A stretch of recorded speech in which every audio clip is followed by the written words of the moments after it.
بسم الله الرحمن الرحيم.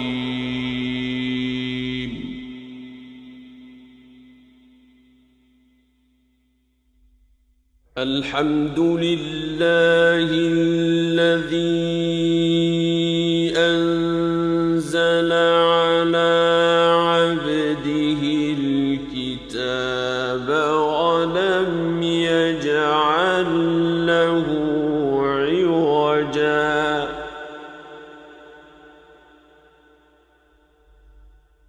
قيما لينذر بأسا شديدا من لدنه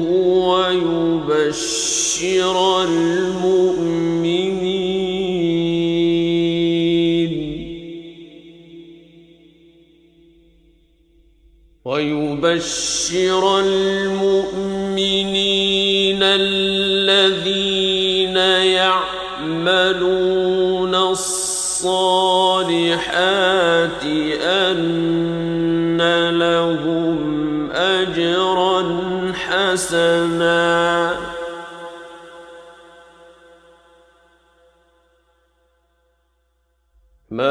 ماكثين فيه أبدا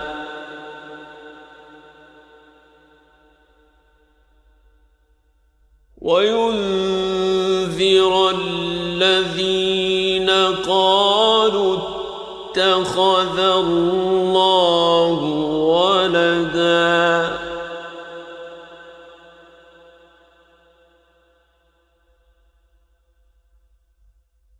ما لهم به من علم ولا لآبائهم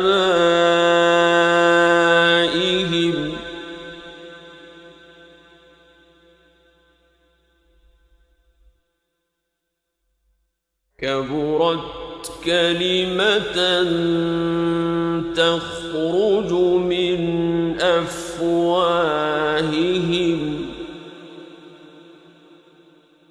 إن يقولون إلا كذبا فلعلك باخع نفسك على آثارهم إن لم يؤمنوا بهذا الحديث أسفا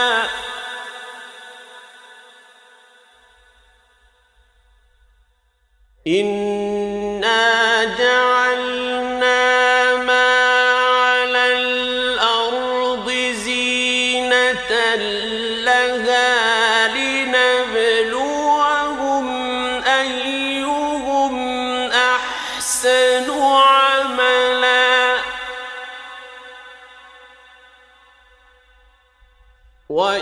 وإنا لجاعلون ما عليها صعيدا جرزا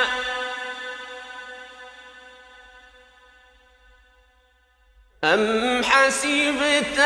أن أصحاب الكهف والرقيم كانوا من آياتنا عجبا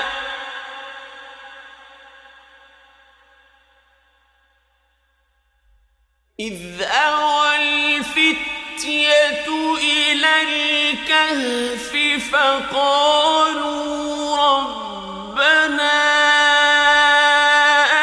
آتنا من لدنك رحمة وهيئ لنا من أمرنا رشدا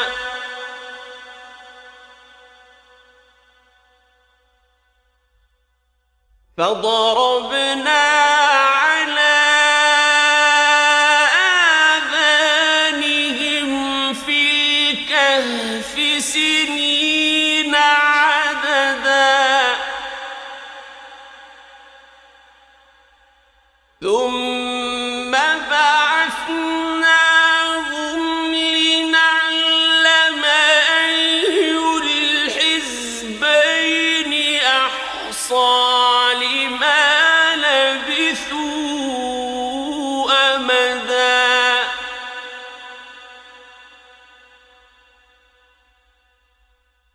نحن نقص عليك نبأهم بالحق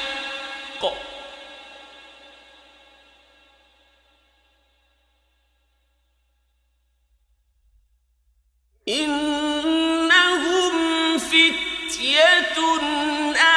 آمنوا بربهم وزدناهم هدى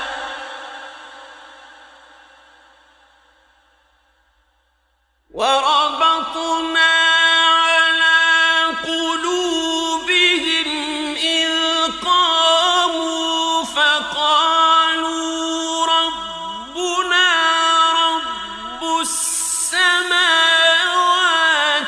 والأرض لن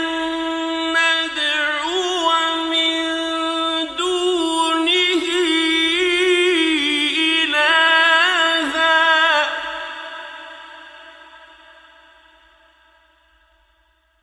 لن ندعو من دونه إلها لقد قلنا إذا شططا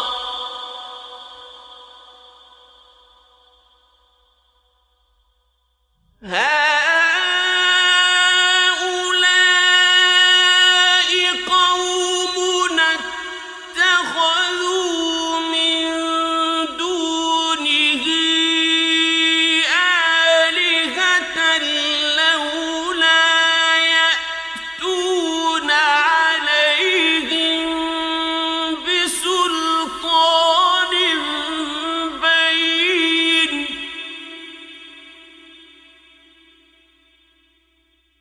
فمن أظلم ممن افترى على الله كذبا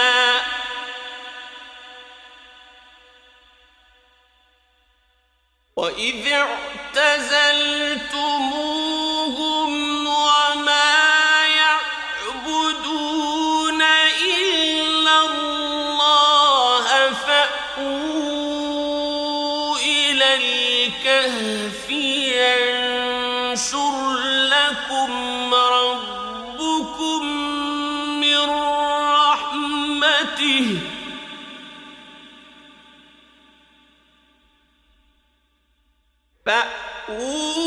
فأووا إلى الكهف ينشر لكم ربكم من رحمته ويهيئ لكم من أمركم مرفقا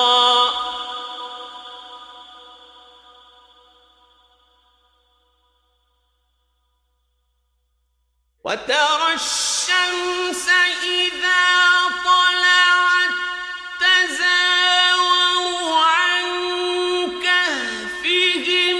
ذات اليمين وإذا غربت تقرضهم ذات الشمال وهم في فجوة منه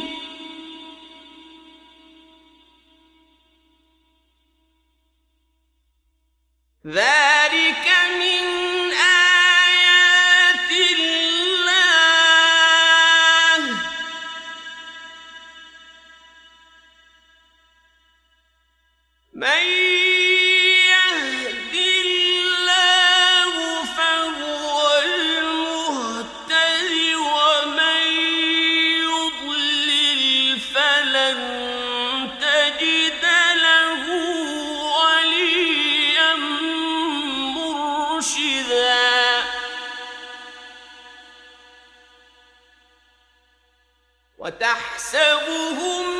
أيقاظا وهم رقود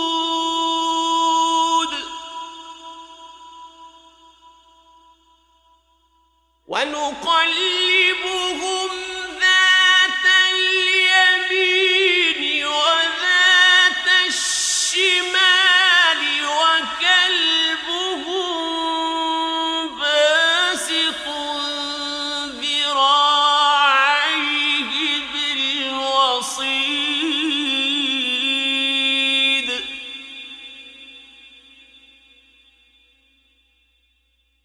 لو اطلعت عليهم لوليت منهم فرارا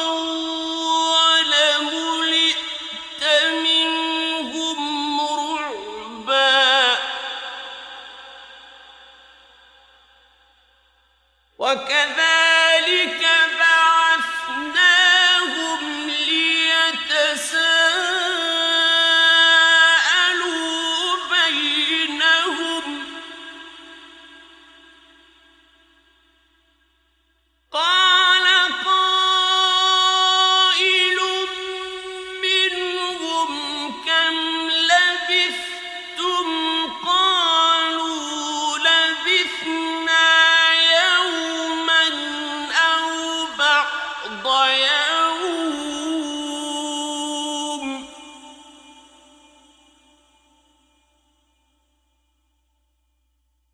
قالوا ربكم أعلم بما لبثتم فابعثوا أحدكم بورقكم هذه إلى المدينة فلينظر أيها أزكى طعاما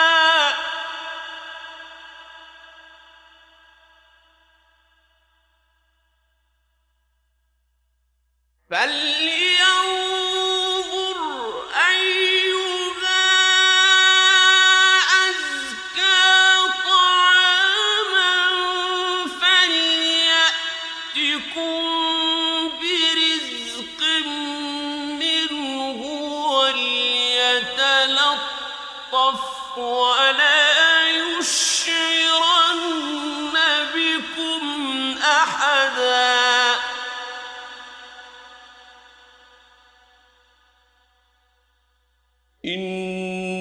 إنهم إن يظهروا عليكم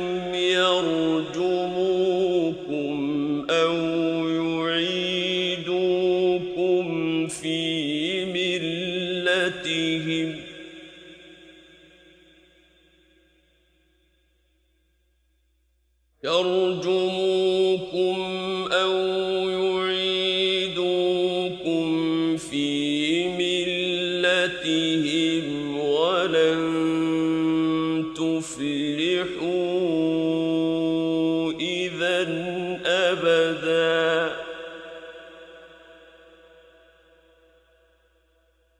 وكذلك أعثرنا عليهم ليعلموا أن وعد الله حق وأن الساعة لا ريب فيها إذ يتنازعون بينهم أمرهم فقالوا بنوا عليهم بنيانا ربهم أعلم بهم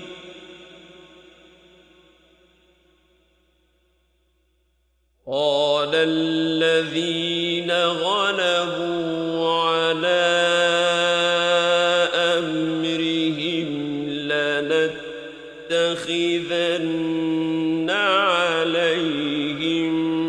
مسجدا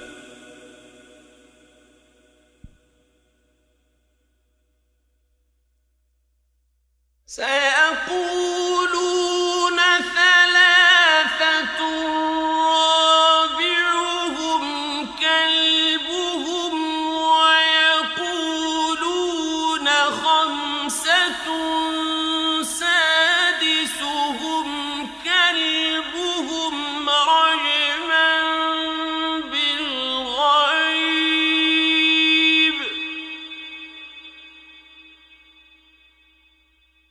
رجما بالغيب ويقولون سبعة وثامنهم كلبهم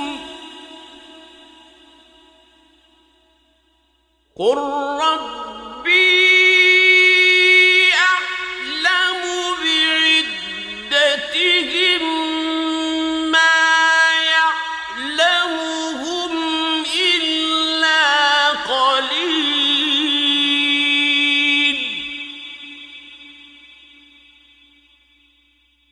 فلا تمار فيهم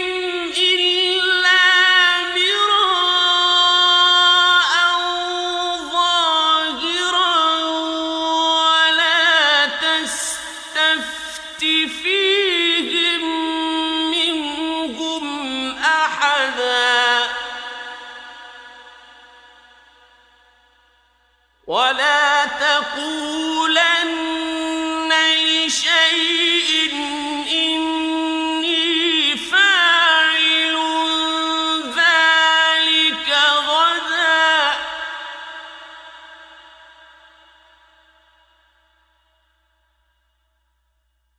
إلا أن يشاء الله واذكر ربك إذا نسيت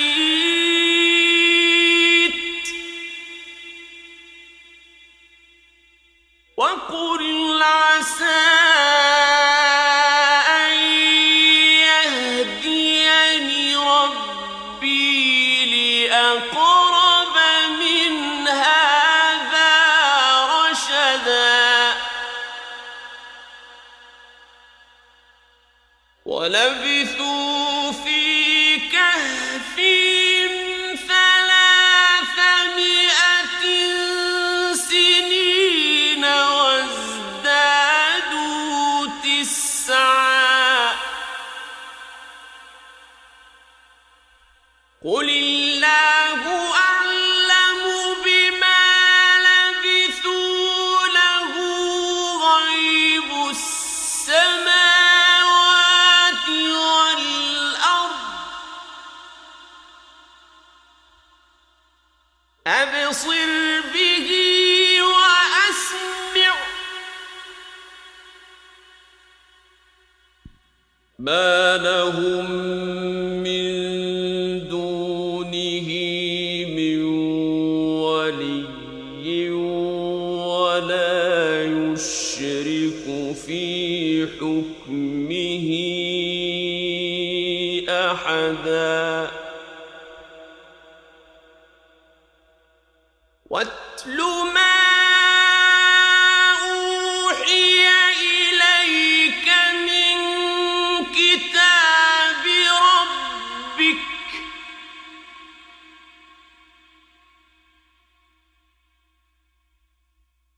لا مبدل لكلماته ولن تجد من دونه ملتحدا واصبر نفسك مع الذين يدعون ربهم بالغداة والعشي يريدون وجهه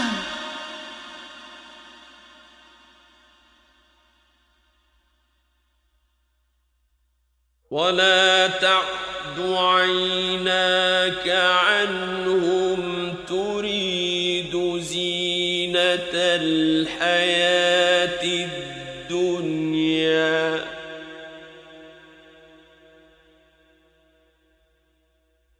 ولا تطع من أغفلنا قلبه عن ذكرنا واتبع هواه وكان أمره فرطا وقل الحق من ربكم فمن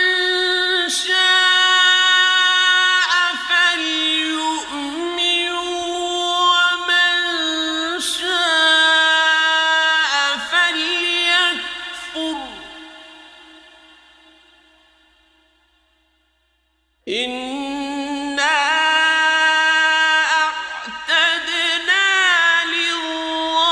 للظالمين نارا أحاط بهم سرادقها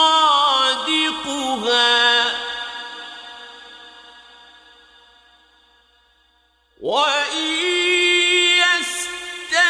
يستغيثوا يغاثوا بماء كالمهل يشوي الوجوه بئس الشراب وساءت مرتفقا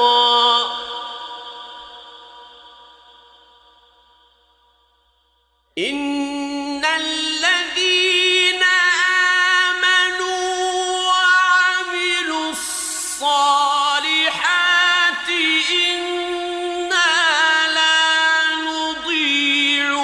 أجر من أحسن عملا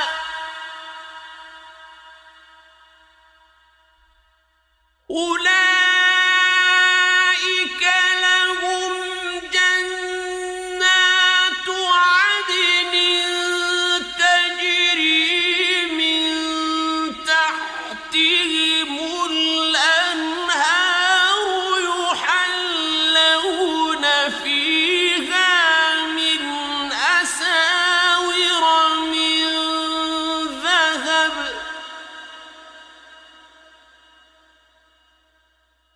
يحلون فيها من أساور من ذهب ويلبسون ثيابا خضرا من سندس واستبرق ويلبسون ثيابا خضرا من سندس واستبرق متكئين فيها على الأرائك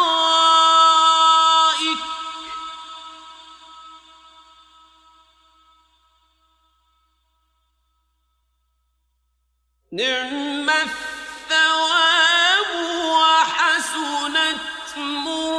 مرتفقا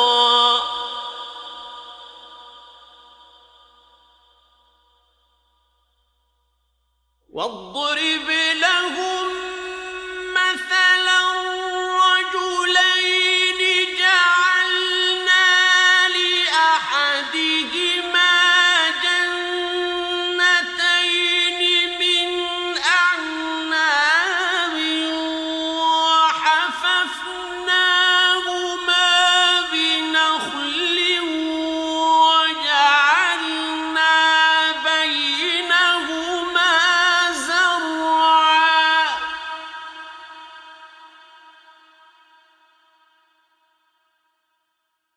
كلتا الجنتين آتت أكلها ولم تظلم شيئا وفجرنا خلالهما نهرا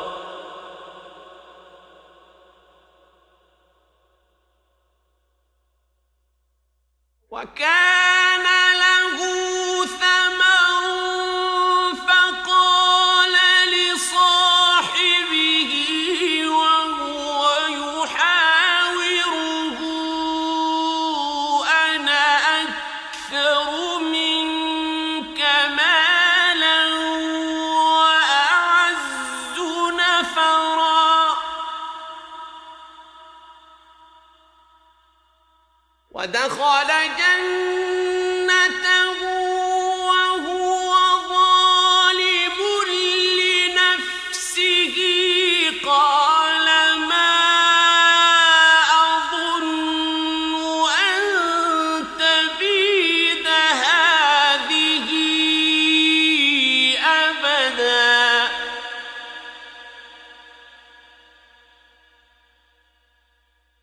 وما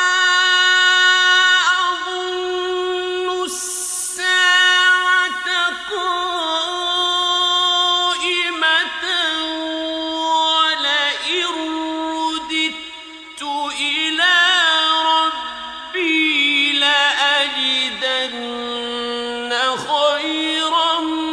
منها منقلبا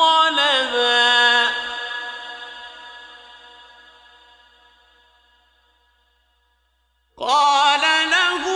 صاحبه وهو يحاوره أكفرت بالذي خلقك من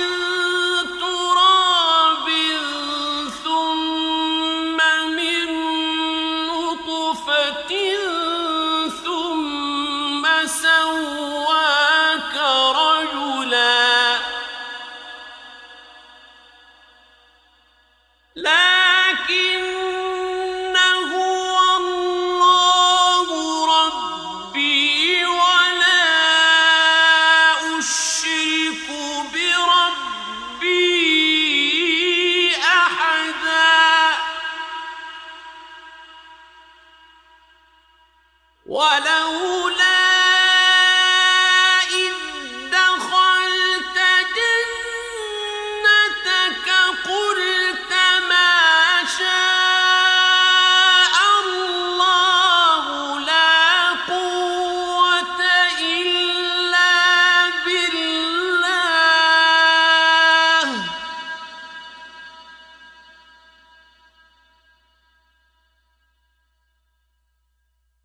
إن ترني أنا أقل منك مالا وولدا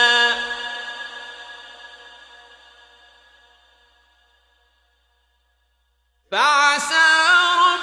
ربي أن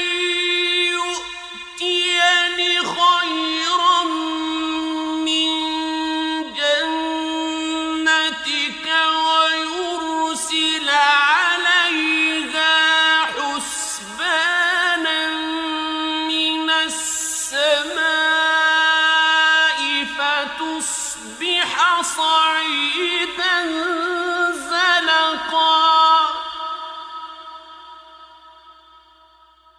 أو يصبح ماؤها غورا فلن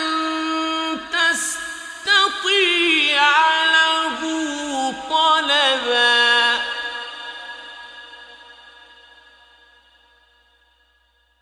وأحيط بثمره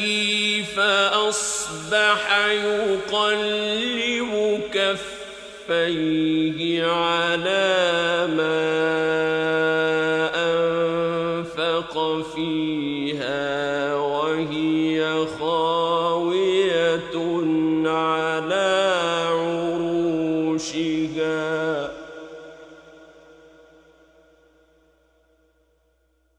فأصبح يقلب كفيه كفيه على ما أنفق فيها وهي خاوية على عروشها ويقول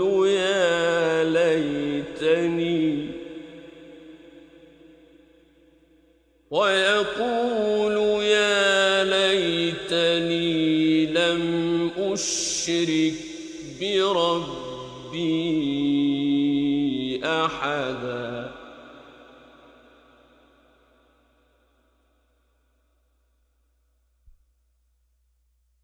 ولم تكن له فئة ينصرونه من دون الله وما كان منتصرا هنالك الولاية لله الحق هو خير ثوابا وخير عقبا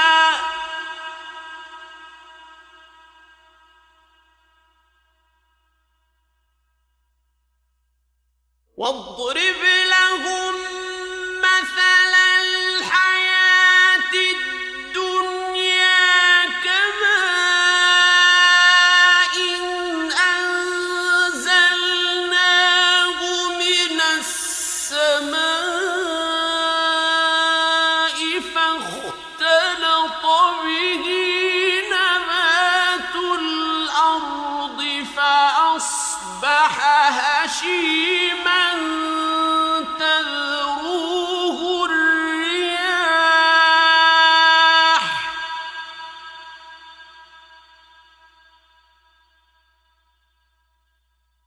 وكان الله على كل شيء مقتدرا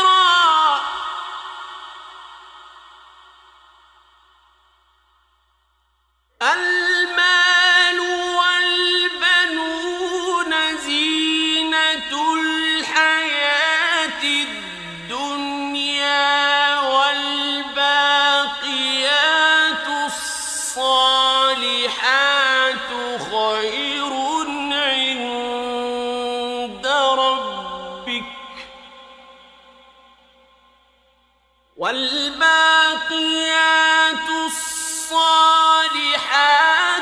خير عند ربك ثوابا وخير أملا ويوم نسير الجبال وترى الأرض بارزة وحشرناهم فلم نغادر منهم أحدا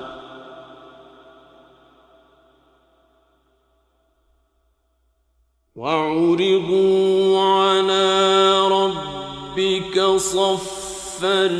لقد جئتمونا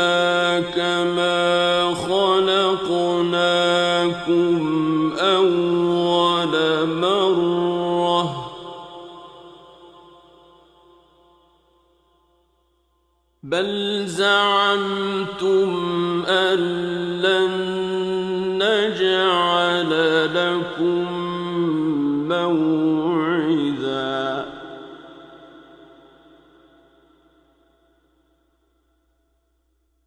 ووضع الكتاب فترى المجرمين مشفقين مما فيه ويقولون يا ويلتنا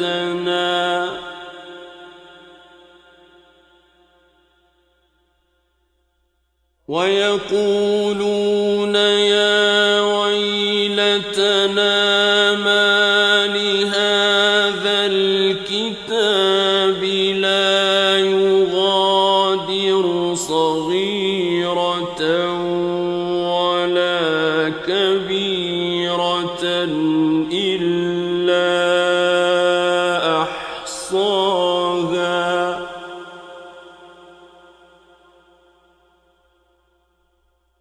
ووجدوا ما عملوا حاضرا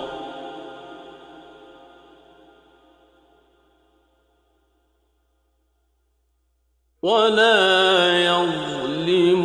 ربك أحدا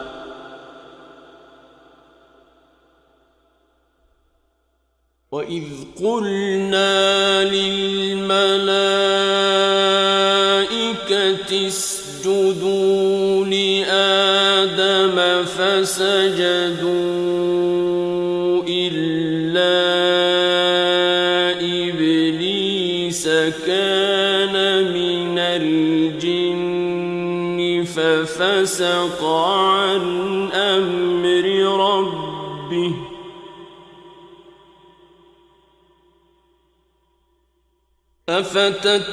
أفتتخذونه وذريته أولياء من دوني وهم لكم عدو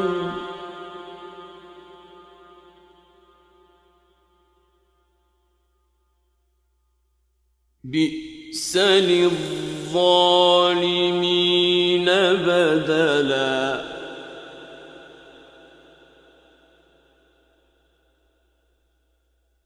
ما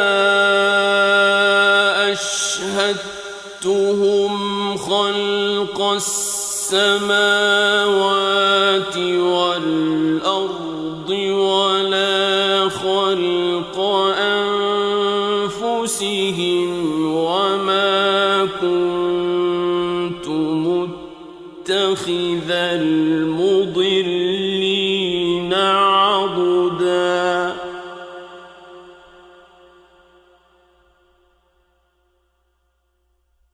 ويوم يقول نادوا شركائي الذين زعمتم فدعوهم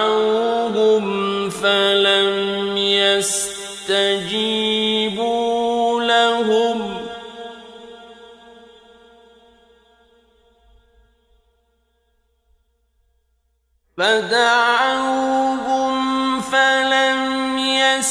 يستجيبوا لهم وجعلنا بينهم موبقا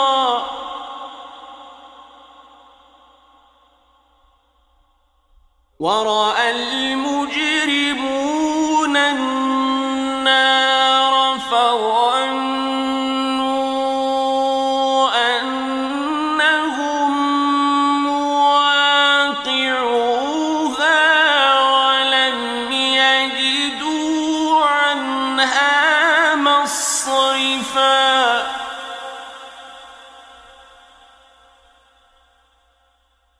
ولقد صرفنا في هذا القرآن للناس من كل مثل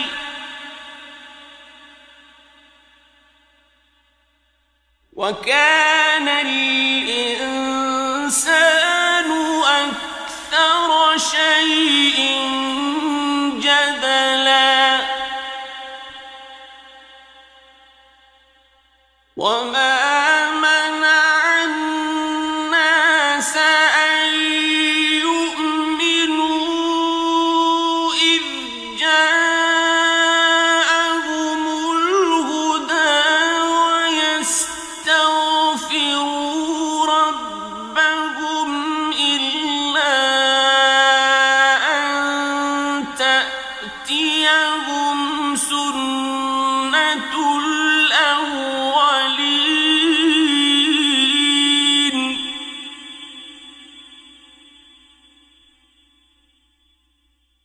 إلا أن تأتيهم سنة الأولين أو يأتيهم العذاب قبلا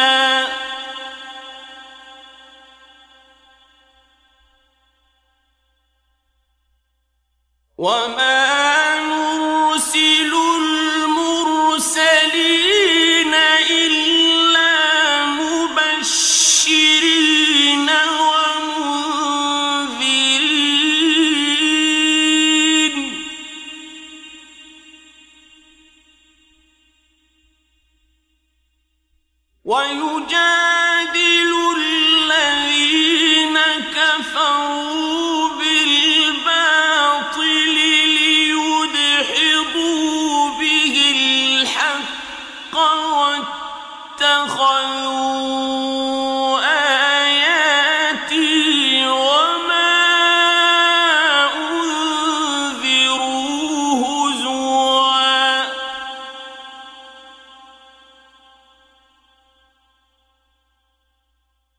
ومن أظلم ممن ذكر بآيات ربه فأعرض عنها ونسي ما قدمت يداه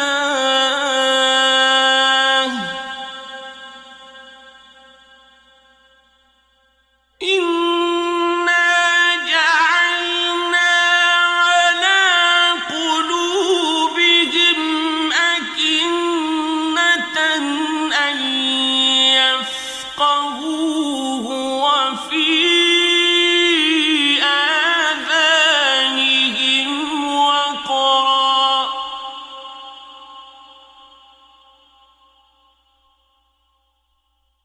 وإن تدعهم إلى الهدى فلن يهتدوا إذا أبدا وربك الغفور ذو الرحمة لو يؤاخذهم بما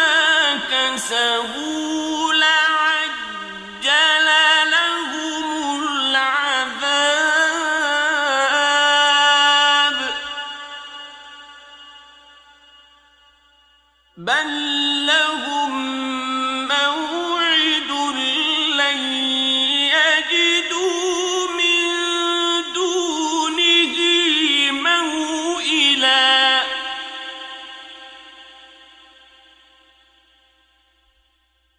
وتلك القرى أهلكناهم لما ظلموا وجعلنا لمهلكهم موعدا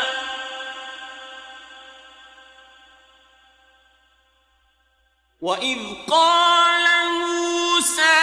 لفتاه لا أبرح حتى أبلغ مجمع البحرين أو أمضي حقبا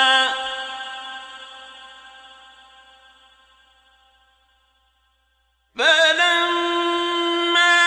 بلغا مجمع بينهما نسيا حوتهما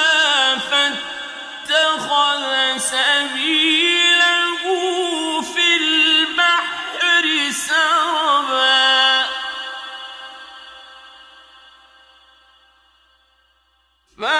فلما جاوزا قال لفتاه آتنا غداءنا لقد لقينا من سفرنا هذا نصبا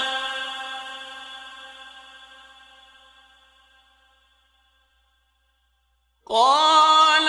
أرأيت إذ أوينا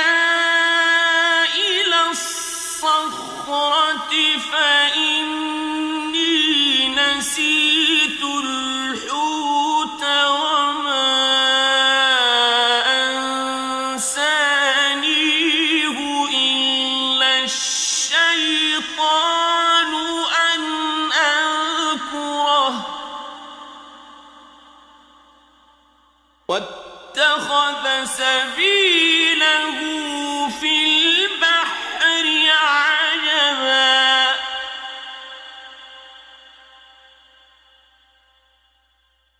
قال ذلك ما كنا نبغ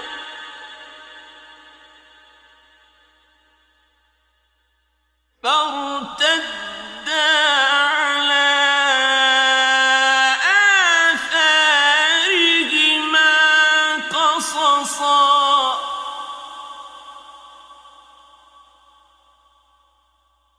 فوجدا عبدا من عبادنا آتيناه رحمة من عندنا وعلمناه من لدنا علما قال له موسى هل أتبعك على أن تعلمني مما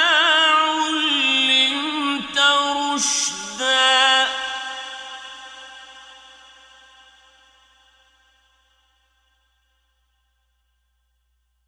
قال إنك لن تستطيع معي صبرا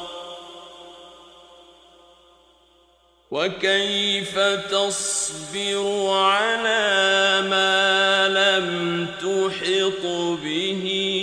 خبرا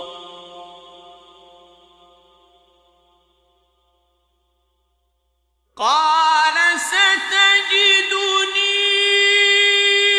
إن شاء الله صابرا ولا أعصي لك أمرا قال فإن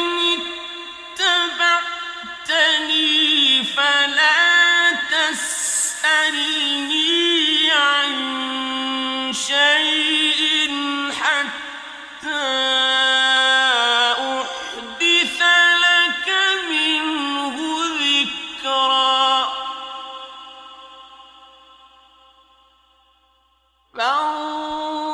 فانطلقا حتى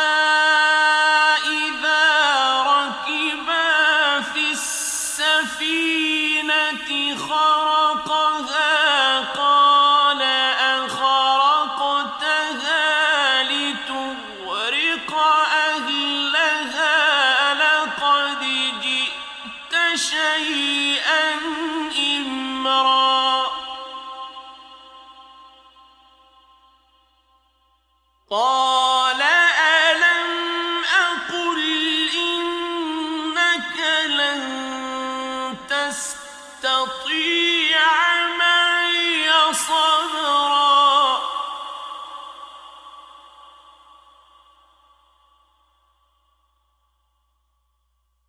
قال لا تؤاخذني بما نسيت ولا ترهقني من أمري عسرا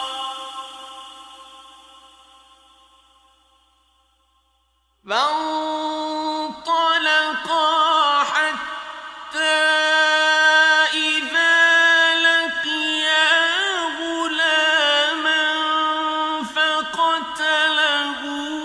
قال أقتلت نفسا زكية بغير نفس لقد جئت شيئا نكرا قال ألم أقل لك إنك لن تستطيع يستطيع معي صبرا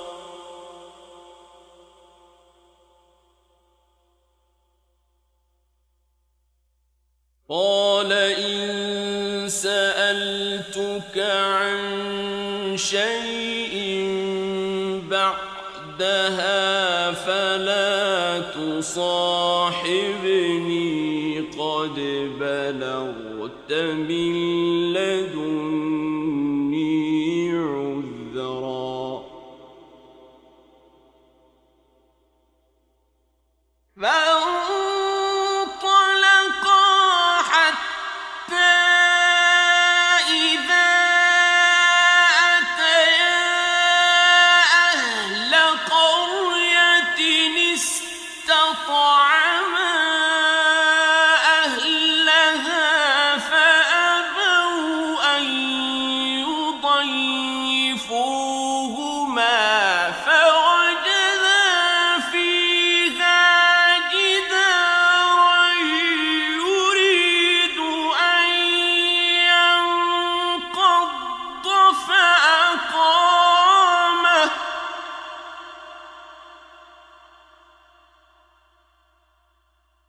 قال لو شئت لاتخذت عليه أجرا قال هذا فراق بيني وبينك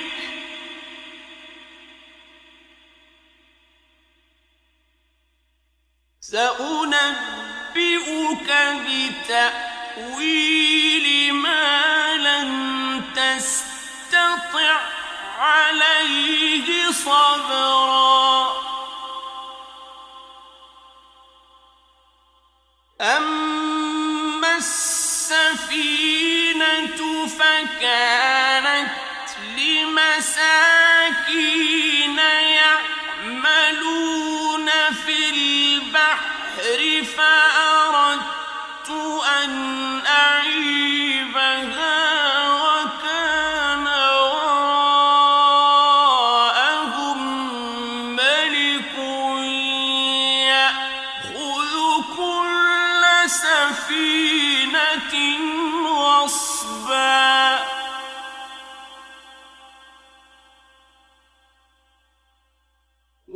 وأما الغلام فكان أبواه مؤمنين فخشينا أن يرهقهما طغيانا وكفرا فأردنا أن يبدلهما ربهما خيرا منه زكاة وأقرب رحما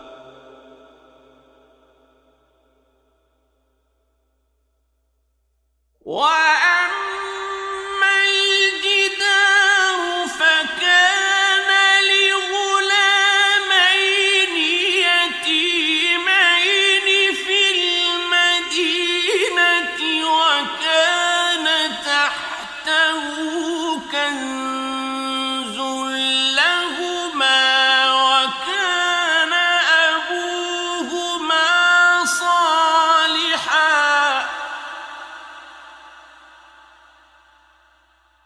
وكان أبوهما صالحا فأراد ربك أن يبلغا أشدهما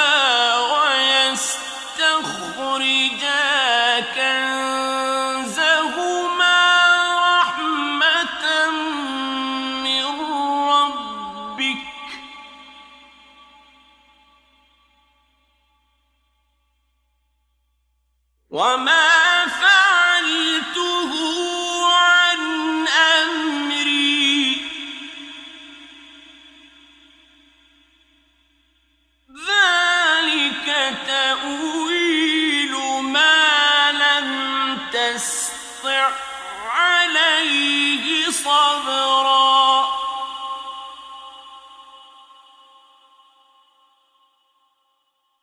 ويسألونك عن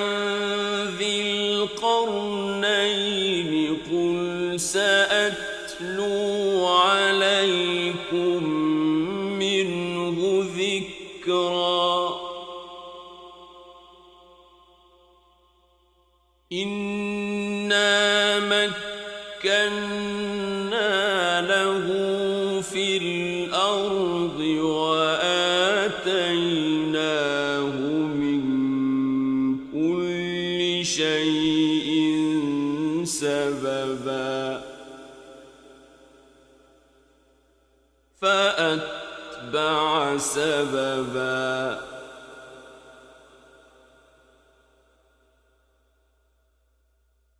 حتى إذا بلغ مغرب الشمس وجدها تغرب في عين حمئة ووجد عندها قوما قلنا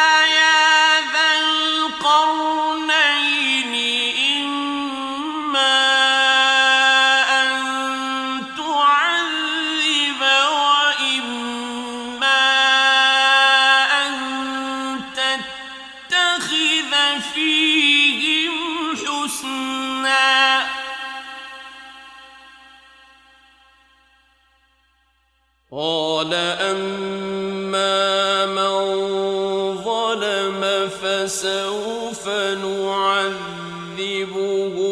ثم يرد إلى ربه فيعذبه عذابا نكرا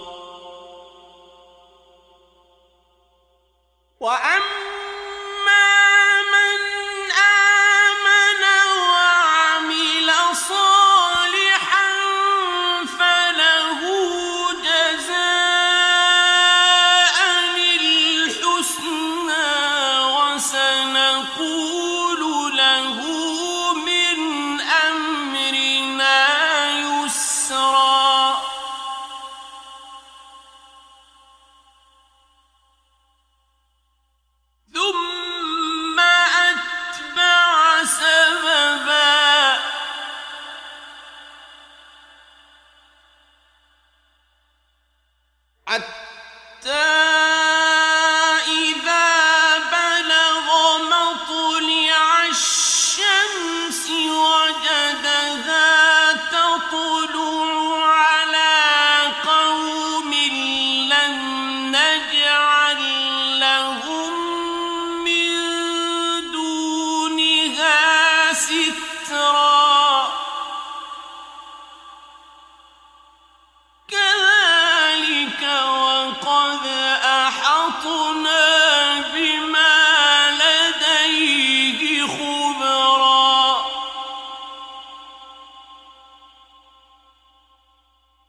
ثم أتبع سببا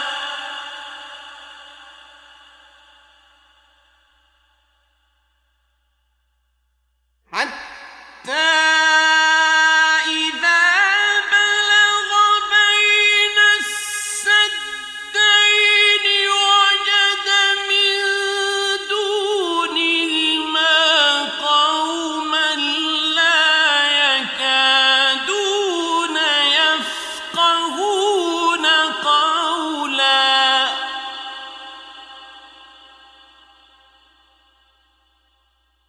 قالوا يا ذا القرنين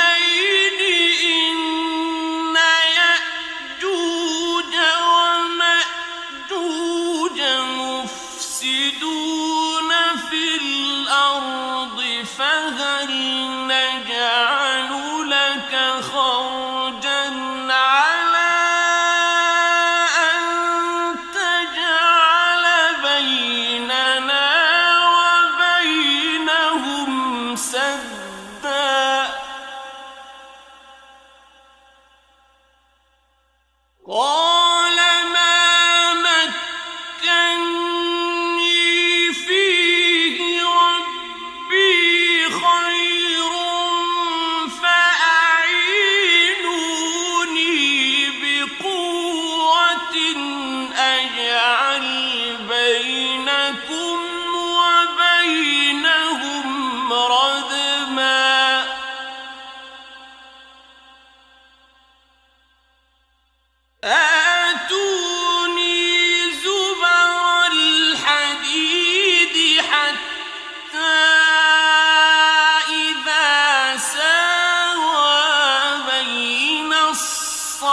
الصدفين قال انفخوا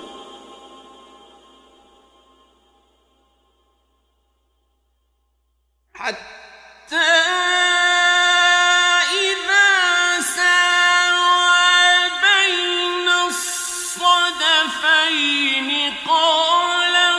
انفخوا حتى إذا جعله نارا قال آتوني أفرغ عليه قطرا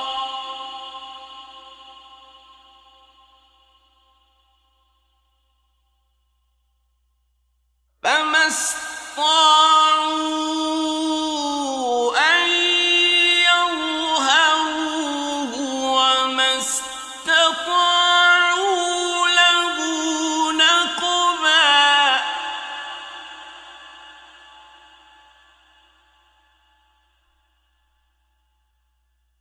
قال هذا رحمة من ربي فإذا جاء وعد ربي جعله دكاء وكان وعد ربي حقا وتركنا بعضهم يومئذ يموج في بعض ونفخ في الصور فجمعناهم جمعا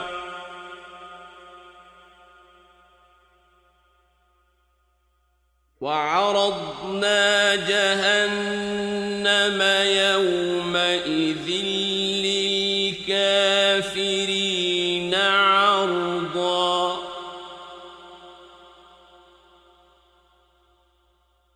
الذين كانت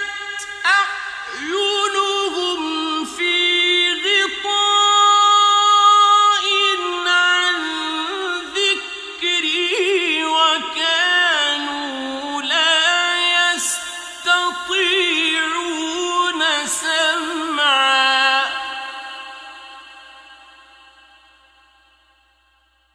أفحسب الذين كفروا أن يتخذوا عبادي من دوني أولياء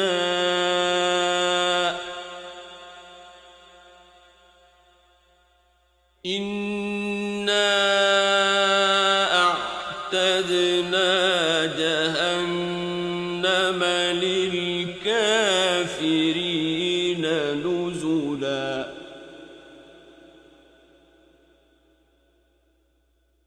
قل هل ننبئكم بالأخسرين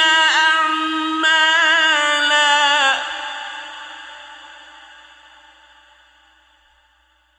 الذين ضل سعيهم في الحياة الدنيا وهم يحسبون أنهم يحسنون صنعا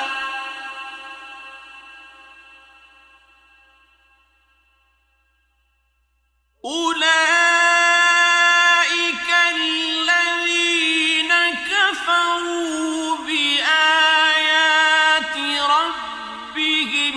ولقائه فحبطت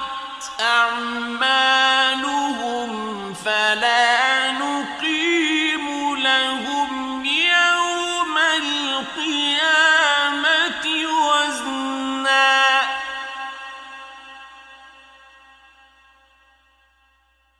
ذلك جزاؤهم جهنم بما كفروا واتخذوا آياتي ورسلي هزوا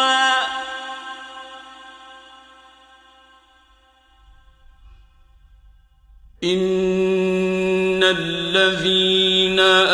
آمنوا وعملوا الصالحات كانت لهم جنات الفردوس نزلا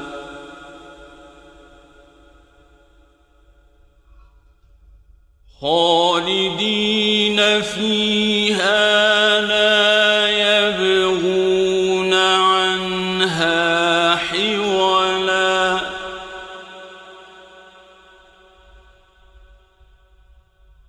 قل لو كان البحر مدادا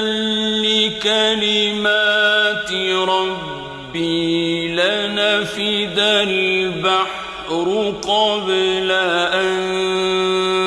تنفد كلمات ربي لنفد البحر قبل أن تنفد كلمات ربي ولو جئنا بمثله مددا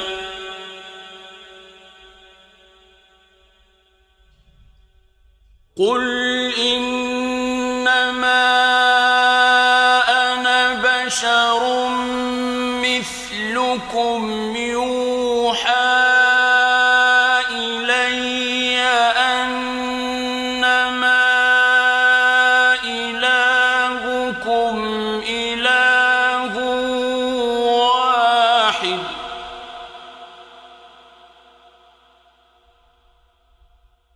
فمن